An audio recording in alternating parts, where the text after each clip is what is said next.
Sometimes I look at the world and I wonder, what is God doing? Today we're going to take a look at Psalm 146, starting in verse 5.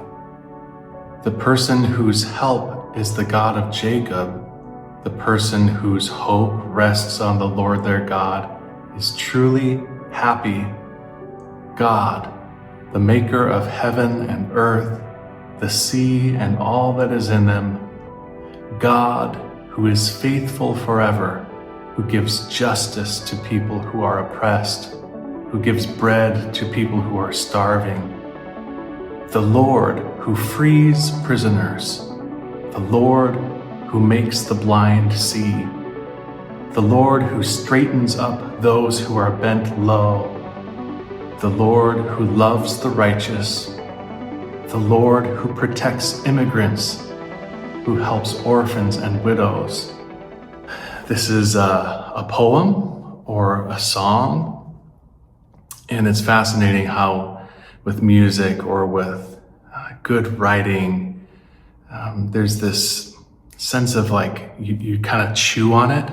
It might stick in your brain for a while, and depending on what's going on in your life or what's going on in the world, you might have a different take on the exact same source material. Just a couple of days ago, I read this psalm and my attitude was like, yes, this is who God is. God is someone who is faithful forever, who gives justice to people who are oppressed, who gives bread to people who are starving, frees prisoners, makes the blind see, protects immigrants, helps orphans and widows.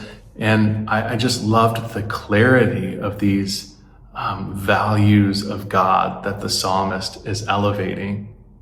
And then, I think it was yesterday, I was looking at this same psalm again, and it kind of hit different for whatever reason. I'm not really sure how I can put my finger on it, like what accounts for it. But I was wrestling with it differently, and I was like, it's great that the psalmist is saying things like, God gives justice to people who are oppressed and who gives bread to people who are starving and frees prisoners and protects immigrants. But is God actively doing that right now? Sometimes I look at the world and I wonder, what is God doing? So that was kind of my headspace yesterday. And then this often happens where certain things will jump out at you if you're chewing on something like this, a Bible passage or a poem or a song. And right now, the one that it hits really hard for me is the Lord who straightens up those who are bent low. Just a couple hours ago, I got a call. It's the call that, generally speaking, chaplains are hoping not to get, and that is to offer care to someone who has experienced fetal demise or miscarriage. I went and I offered care to this lovely woman who was very understandably upset, and I asked if I could take her hand, and I just provided some really gentle words and some presence, just sharing in her heartache. And she wanted prayer, so I offered prayer and a blessing for her baby.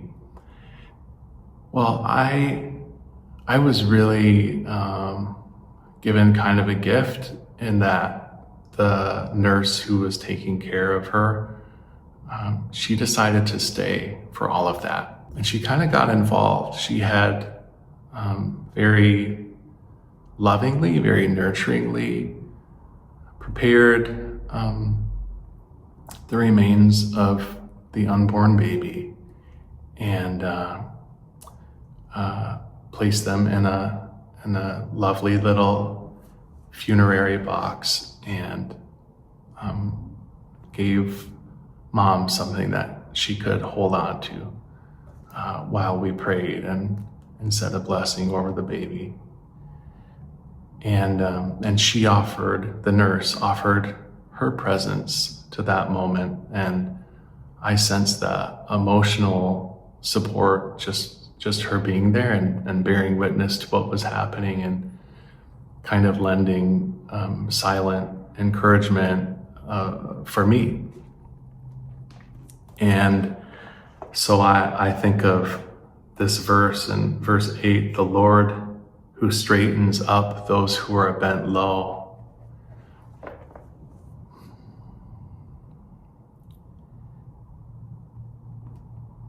I hope that I was someone who was able to do that a little bit, to help straighten up someone who was bent low by grief. I definitely think the nurse was someone who did that, you know? I think the nurse was someone who did that for me, who was putting on a brave face, but bent a little low by the weight of the need. And I can tell you that every time I've been in a situation like that, it's a growing number of times now, but there's something so sacred and solemn and bittersweet about those moments. There is a spiritual thickness in the air. And I've heard some people say it's not fair, or it's not appropriate. You know, they get kind of annoyed when we give God credit for the things that humans do. And for me, there's plenty of credit to share.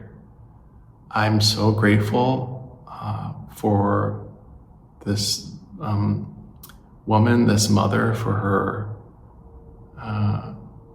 availability, for her willingness to share,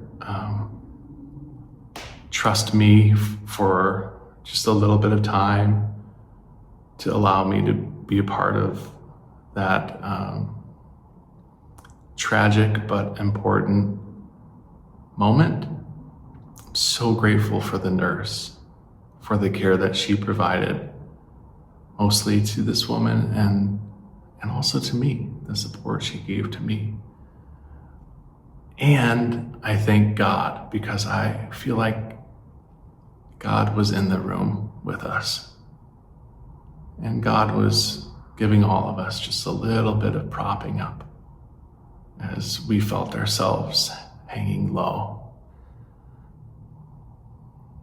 It's not one or the other for me. It's all of the above.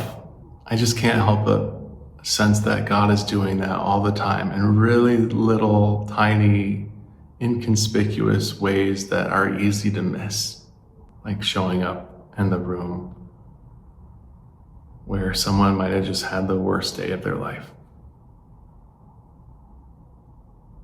I want to thank you for showing up with me right now. My hope for us is that we can be present with one another, honest with ourselves, authentic with God. It's such a gift just to be here with one another, just to make small connections. I think the connections are what really give us life, what really give us meaning and purpose. And I'm glad that in some odd way, we are able to make that connection right now. And I genuinely look forward to the next time we get to do this again. And until then, peace.